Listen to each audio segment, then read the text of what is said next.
Thank you. Good morning, everyone. Minister, most of what needed to be said, Minister has said.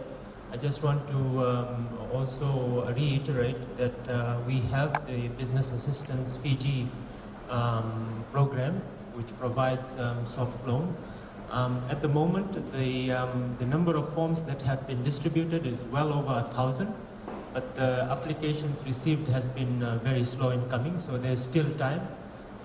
We have our team here. They can give you the forms and provide. This loan was primarily to assist businesses that have difficulties in terms of their cash flow or meeting any commitments, etc., to provide the loans that the Minister has mentioned at a very, very soft rate within the 5-year period and with very low interest rate.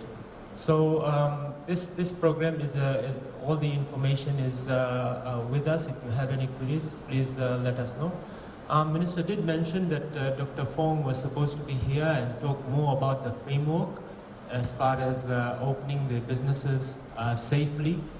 This has been also announced by the Prime Minister.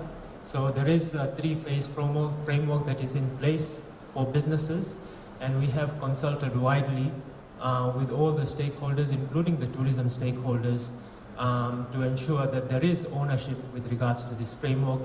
Most of it is being implemented. The businesses are taking ownership of this and are in practice.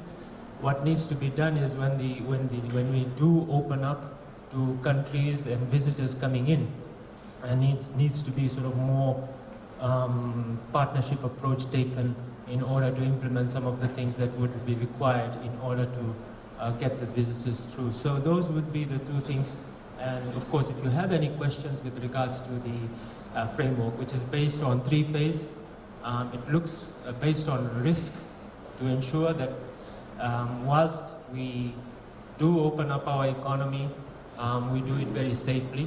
So it's a sort of a balance between livelihood and also keeping Fiji safe. So those would be my comments, Minister. Thank you.